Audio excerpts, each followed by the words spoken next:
જય માતાજી મિત્રો, કેમ છો બધા? મજામાં છો ને? હું છું સોનલ. સ્વાગત છે તમારું આપણી યુટ્યુબ ચેનલ ચામુંડા સ્ટુડિયોઝમાં. મિત્રો, આજે હું તમારી સમક્ષ લઈને આવી છું પુરુષોત્તમ માસની કથા, અધ્યાય 9મો, દુર્વાસાનું આગમન.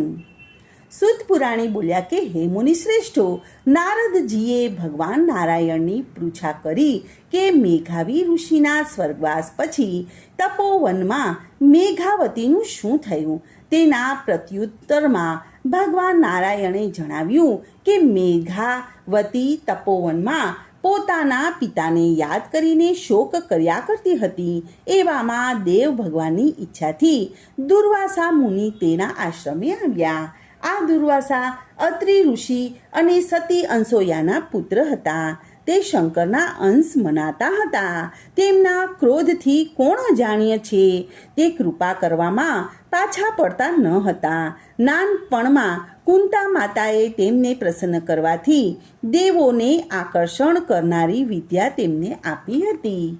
એક વેળા તેમના ક્રોધનો ભોગ ભગવાન શ્રી કૃષ્ણ પોતે બનેલા હતા. તેઓ ભોજન માટે દુર્વાસાને રથમાં લઈને રૂકમણી સાથે આવી રહ્યા હતા.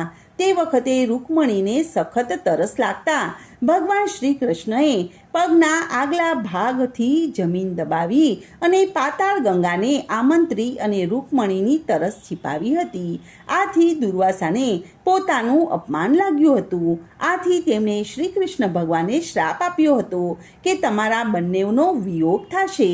આવા દુર્વાસા મુનિ મેઘાવતીને આશ્રમે પધારતા તેને દંડવત પ્રણામ કરી અને યોગ્ય સન્માન આપ્યું અને પછી કહ્યું કે આપના દર્શનથી મારો જન્મ સફળ થયો છે અને મારો આશ્રમ પવિત્ર થયો છે.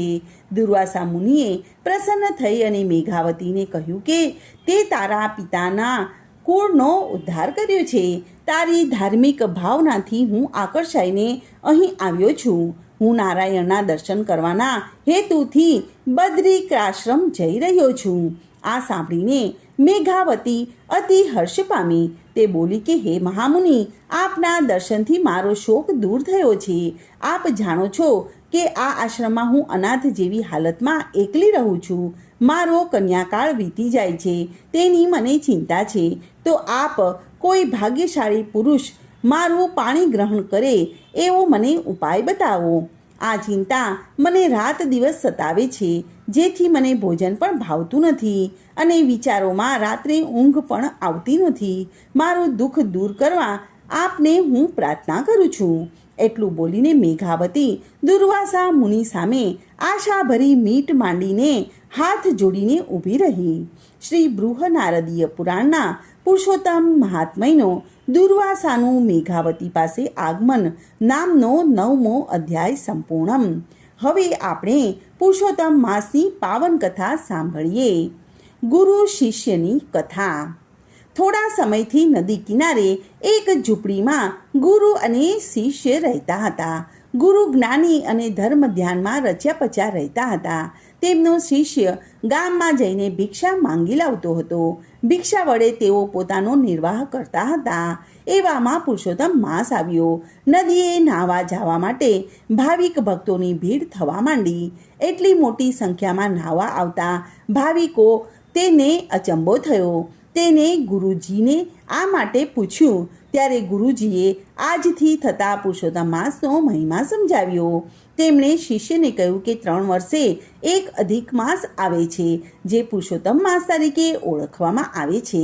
આ માસમાં જે નર નારી વ્રત કરીને સવારે નદીએ સ્નાન કરી કાંઠા ગોરમાનું પૂજન કરે, પુરુષોત્તમ માસના પાવન પ્રસંગોની કથા વાર્તા સાંભળે, યથાશક્તિ દાન કરે, ત્યારે પુરુષોત્તમ ભગવાનની પૂજા અને ભક્તિ કરી અને ઉપવાસ કે એકટાણું કરે, ધારણા પારણા કરે, તો પુરુષોત્તમ ભગવાન વ્રત કરનારથી સંતુષ્ટ થઈ અને તેના મનોરથને પૂર્ણ કરે છે. શિષ્ય કહે કે ગુરુદેવ, તમે કહ્યા મુજબ કોઈ પુરુષોત્તમ માસનું વ્રત કરે તો તમે બતાવેલ નીતિ નિયમો પાળે તો ભગવાન સંતુષ્ટ થઈને શું આપે? ત્યારે ગુરુજીએ કહ્યું કે જે કોઈ પોતાના વ્રત વડે પુરુષોત્તમ ભગવાનને સંતુષ્ટ અને પ્રસન્ન કરે છે એને સુખ અને સમૃદ્ધિ મળે છે, તેના કષ્ટો દૂર થાય છે. પુરુષોત્તમ માસ પૂર્ણ થતાં તેનું ઉજવણું કરવામાં આવે છે. ત્યારે બ્રહ્મ ભોજન વખતે પ્રભુ અવશ્ય દર્શન આપે છે. પુરુષોત્તમ ભગવાનના આ વ્રતના પ્રભાવે જો દર્શન થઈ શકતા હોય તો તેનાથી રૂડું શું? તેણે તો તે જ સમયથી સંકલ્પ કર્યો અને વ્રત ચાલુ કરી દીધું. અને તે દરરોજ વહેલો ઉઠે અને નદીએ સ્નાન કરે, કાંઠા ગોરમાનું પૂજન કરે, કથા વાર્તા સાંભળે અને પછી ભિક્ષાર્થે ગામમાં જતો થાય અને તેમાંથી પોતાના ભાગે આવતું અન્ન તે ભિખારીને આપી દે. ફળાહાર કે પાણી વડે તે ઉપવાસ ખેંચી કાઢતો. આમ કરતાં કરતાં પુરુષોત્તમ માસ પૂરો થયો. તેને ભગવાનના દર્શનની તાલાવેલી લાગી. તેણે ઉજવણામાં 11 બ્રાહ્મણોને જમવા માટે બોલાવ્યા. તેની પાસે થોડીક પૂંજી હતી. તેનાથી તે ગામમાંથી સીધું સામાન લઈ આવ્યો. રસોઈ તૈયાર થઈ ગઈ હતી. તેની ઝૂંપડીએ બ્રાહ્મણો આવવાના શરૂ થઈ ગયા હતા. તે ઝૂંપડી બહાર ભગવાન હમણાં આવશે અને મને દર્શન દેશે એ આશાએ ઊભો હતો. આવનાર બ્રાહ્મણો ગુરુજી પાસે બેસી અને જ્ઞાન ગોષ્ઠી કરી રહ્યા હતા. આ સમયે એક ભિખારી ત્યાં આવ્યો. તેનું શરીર કૃશ હતું. મેલા ઘેલા વસ્ત્રો પહેરેલા હતા. ચિત્રા જેવા વાળ હતા. તેના મોઢા ઉપર માખીઓ બણબણતી હતી. તેનો દેદાર એવો હતો કે તને જોઈ અને કોઈને પણ સૂગ ચડે. તે ભિખારી શિષ્ય પાસે જઈને કહેવા લાગ્યો કે હું 4 દિવસનો ભૂખ્યો છું. મને ચાલવાના પણ હોશ નથી. મને કંઈક ખાવાનું આપો જેથી મારી ભૂખ સંતોષાય. શિષ્ય ભગવાનના દર્શનની ઉત્સુકતામાં એટલો બધો રત હતો કે ભિખારીએ દર્શાવેલ બીના તરફ તેણે લક્ષ્ય આપ્યું નહીં. ભિખારીએ ફરીથી આજીજી કરતા તેનું લક્ષ્ય ભિખારી તરફ ખેંચાયું. ભિખારીના દેદારથી તેને સૂગ ચડી અને ત્યારથી તે ચાલ્યા જવાનું જણાવ્યું. છતાં વારંવાર ભિખારી યાચના કરતો રહ્યો, જેથી તેને કંટાળી ગયો અને શિષ્યે તેને લાકડીથી માર મારી અને તેને તગેડી મૂક્યો. બધા બ્રાહ્મણો આવી જતા તેણે બ્રાહ્મણોને ભોજન કરાવ્યું અને યથાશક્તિ દાન દક્ષિણા આપી અને ઝૂંપડીના દ્વાર ઉપર ભગવાનના દર્શનની આશાએ ઊભો રહ્યો. આમ કેટલોય સમય વીતી ગયો અને વીતવા છતાં ભગવાનના દર્શન ન થઈ શકવાને લીધે તે ગુરુજી પાસે ગયો અને જણાવ્યું કે તમે કહેલ મુજબ મેં પુરુષોત્તમ માસનું વ્રત કર્યું છે. આજે છેલ્લો દિવસ છે અને બ્રહ્મ ભોજન પણ મેં કરાવ્યું છે, છતાં હજુ સુધી ભગવાને મને દર્શન આપ્યા નથી. હું તો ક્યારનોએ તેમના દર્શનની રાહ જોતો જમ્યા વગરનો ઊભો રહ્યો છું. ત્યારે ગુરુજી બોલ્યા કે હે શિષ્ય, એ શક્ય નથી. ભગવાન અવશ્ય આવશે. કદાચ તું ભગવાનને ઓળખી શક્યો નહીં હોય. શિષ્ય બોલ્યો કે હે ગુરુજી, હું તો ક્યારનો એ જ ધ્યાન રાખું છું, પણ અહીં તો કોઈ જ આવ્યું નથી.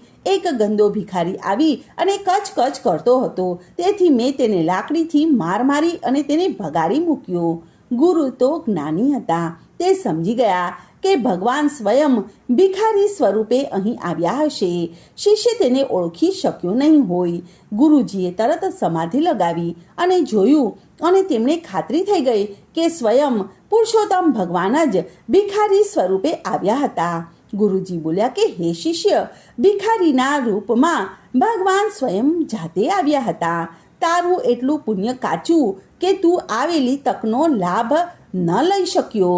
શિષ્ય બોલ્યો કે હે ગુરુદેવ, હું મૂર્ખ નથી કે ભગવાનને માર મારું. મેં તો ભગવાનની પૂજા કરવા માટે બધી તૈયારી કરી રાખી છે, પણ ભગવાન તો આવ્યા જ નથી. શિષ્યને ગળે આ વાત ન ઉતરી. ત્યારે શિષ્યને ખાતરી કરાવવા ગુરુજીએ દીન ભાવે અને શ્રદ્ધાથી પ્રાર્થના કરી કે હે પુરુષોત્તમ ભગવાન, તમે ભિખારીના સ્વરૂપે આવી અને આ શિષ્યને ખરા સ્વરૂપમાં દર્શન કરાવ્યા વિના જ જતા રહો. તેનાથી તેની શ્રદ્ધા તૂટી જશે. તેના બધા અપરાધ તમે ક્ષમા કરો અને તેને દર્શન આપો. તમે કૃપાનાથ, તમે દર્શન આપો. ગુરુજીની પ્રાર્થનાથી તરત જ પુરુષોત્તમ ભગવાન પ્રસન્ન થયા અને તેમના તેજનો પાર ન રહ્યો. અનુપમ રૂપ હતું, છતાં તેના શરીર ઉપર લાકડીની મારના સોળ ઉઠી ગયેલા હતા. ભગવાનના શરીર ઉપર લાકડીના સોળ જોઈને શિષ્ય તરત જ તેમના ચરણોમાં ઢળી પડ્યો અને પોતાની થયેલ ભૂલ બદલ વારંવાર માફી માંગવા લાગ્યો. ભગવાન બોલ્યા કે હે મૂર્ખ શિષ્ય, તારા સ્વરૂપ અનેક છે, મારા સ્વરૂપ અનેક છે. હું ક્યારેક કયા સ્વરૂપમાં પ્રગટ થાવ એ કોઈ જાણી શકતું નથી. એથી જે જીવ ઉપર દયા રાખે એ જ મને પામી શકે છે. માટે આજથી કોઈ ભિક્ષુક પણ તારા આંગણે આવે તો તું તેનો આદર સાથે ભોજન કરાવજે, તેને ધૂતકારી કાઢીશ નહીં. આટલું કહી અને ભગવાન અંતર ધ્યાન થઈ ગયા. બોલો પુરુષોત્તમ ભગવાનની જય.